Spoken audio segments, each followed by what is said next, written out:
Surprise!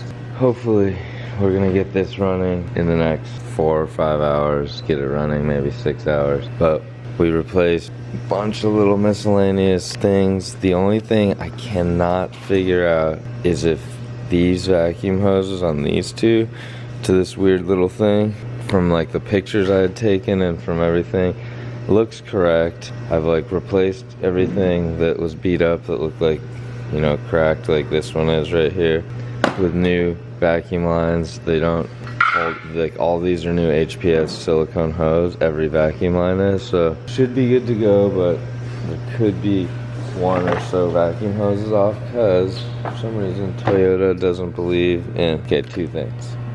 Some really cool fan out there, fan, friend, fellow enthusiast of the vans sent me this without me asking.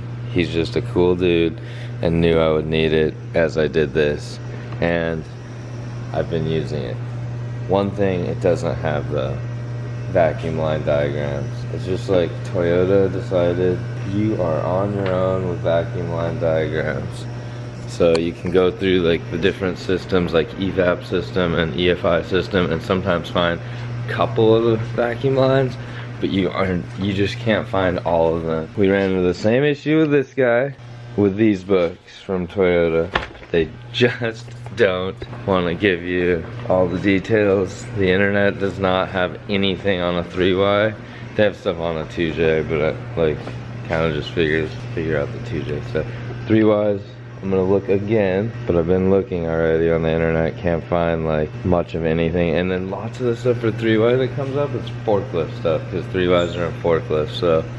Okay, moving on. Let's get a light. Oh, thanks, Kira. So then, this is where the motor goes. Quite a tight space. Radiator. So, I got most everything lined up to go in.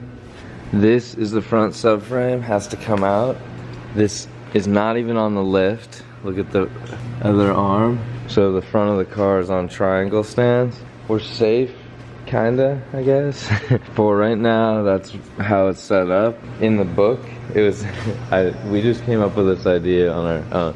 But in the book, it describes like lift up the front really high on jack stands, take that front subframe piece out, and slide the motor and trans underneath the cross member. Like, come on, people. And then jack it up with a special jack that's like similar to a transmission jack, but even bigger, which I've never even seen one of those in my life. So it's like, okay, no one has that. And luckily we have a lift, so this is the plan. I'm gonna tell you once, and then we're gonna do it later. Plan is, connect the trans with the motor, put it on one of those like, maybe two of those like dollies, like the four-legged or whatever, little dollies like this. Put it on like two of these, maybe one small one, one big one, something like that. Okay, and then how are we gonna lower it from these triangle stands? We're gonna put a 4x4 across the arms of the forklift, and the 4x4 will make contact with this rail and that rail, and then we will have the forklift in front of the van. The forklift lowered a little bit, lower the back a little bit at the same time, or have Joe help me, something like that, and we'll lower it down onto the trans. And the motor that's sitting underneath there, already bolted to that, hopefully level, and if we can make that all go smoothly, we can get that to just bolt in and then bolt in the trans mount, then we could reset up the lift, because the lift is intended to land on these little pads down here. Okay, that's enough info for one quick little 5-minute session. Now I'm gonna start working and I'll do some time lapsing and you guys can watch me put the van back together.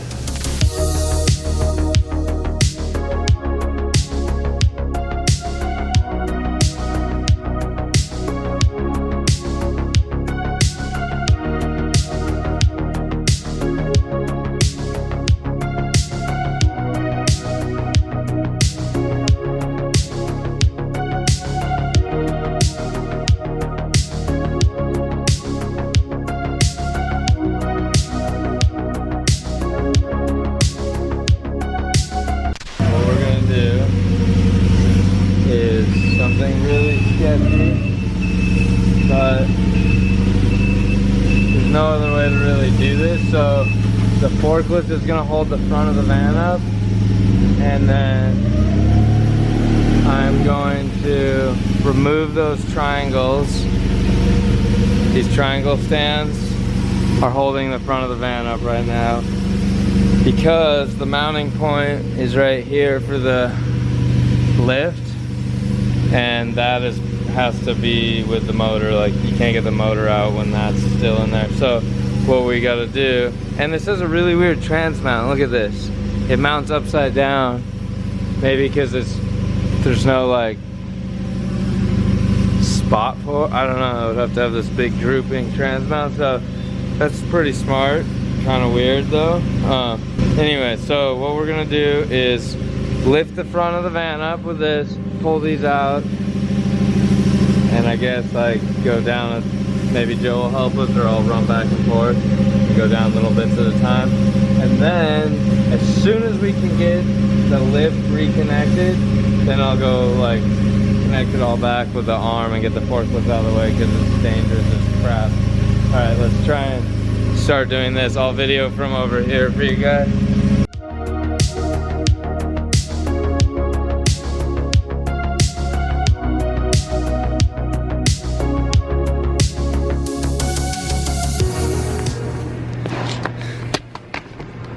Okay guys, let me show you inside there.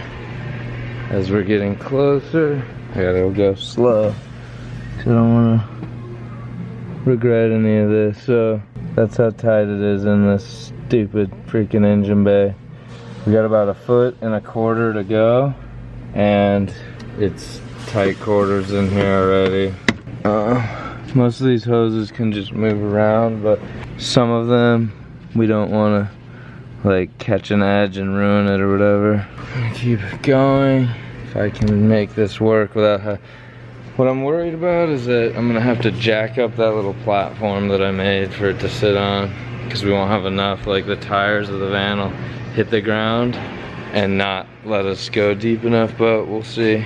Maybe it'll just work out, because if it could, then we could go back up and then swing that other arm under and then get the forklift out of here and just do like connecting the hoses, add fluids, put this crap on, start the van and go for a cruise. All right, let's keep going. Okay, we did it. Oh, this guy's a little dent. He'll be all right. So we're back in. We're not fully tight, but we have everything just a little bit loose, but we're all back in. Now we're gonna put these arms back in that go here, and then tighten everything up mount wise, and then we'll start connecting all the electrical and the plumbing. That's some of the stuff that has to go in, drive shaft. Then we'll start adding fluids, and we'll be on the road before it's dark unless something else I did wrong, but I've been pretty picky. The only thing I was not sure on is the timing with the distributor, because Machine Shop had put it in, but then I took it out just to double check, and it's the way they explain it in that book seems kind of different than the ways I've done a distributor before. Who knows? We'll see how it starts. At the beginning it might be good to go. We'll check it with the timing light. Alright, gotta clean up a bunch of crap and then keep going. Everything's back together. The trans is full, everything's connected, drive shaft, everything's done. Everything. Now I need to crank it. I have the distributor disconnected. Well, at least I think the coil. There's a little coil inside the distributor with 2 wires. I have that undone. So I think I can crank it a bunch with no issue and build oil pressure. So let's see if it works.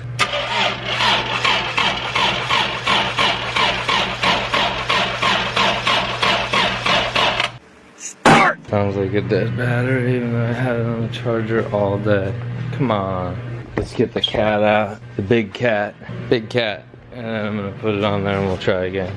Okay, we built some oil pressure. Let's see if it'll start. Nope. Mother. Is the battery too dead? Wonder what it's doing. Hey, watch out, sir. Alright, let me work on something, I don't know yet, and then we'll start it.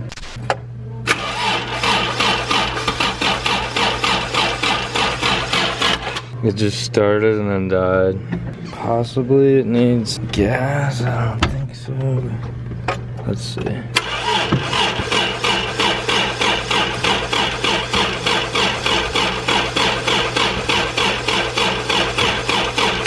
Started it and forgot to film it, but it's running.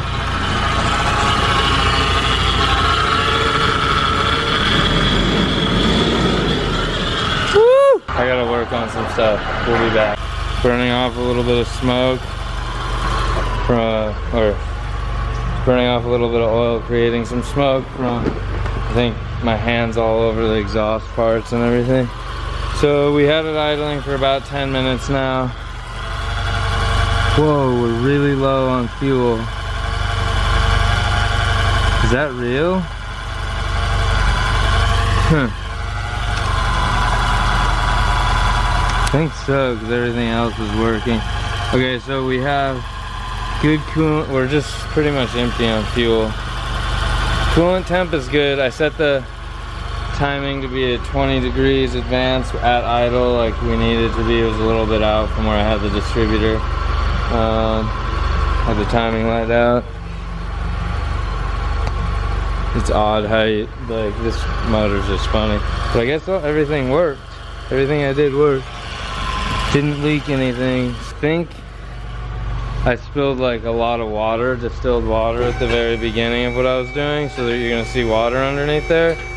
But that's all you should see. And then we're gonna look while it's running for other stuff that's wrong. Still checking that coolant temp. And if we see something else, then we'll know right now. Otherwise I'm gonna shut it down and do my other check, finish my rest of my checklist that I had, and then kind of button everything up and go for it, because it's all working. Let me check one more thing. There's no leaks. We'll try again next time, but there's no leaks, boys. It's because we have a lot of seat time with 3Ys, huh? Yeah, we do these swaps like every week. 3Ys are a common motor. Huh. It's pretty much on E though, Joe. Okay guys, we're gonna go. I'll talk to you in a bit. The van is alive. We're about to use it. Got a BMX and a skateboard in there, but first stop, we gotta go to that roller coaster road in Laguna. It's gonna be good. It's funny. You guys will laugh.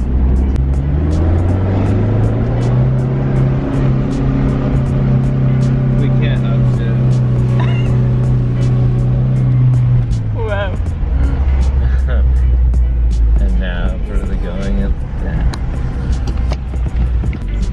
It's like a lot of people out because it's the weekend. Oh damn, we're not ready.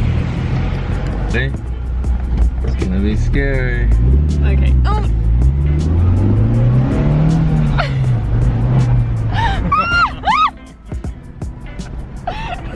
Scary every time. We gotta do it again. Alright. Take two. Oh my god! Turn that off. We're just like thoroughly amused by this single hill. Tell me it's not fun though. So much fun. Okay. I'm gonna do one camera free.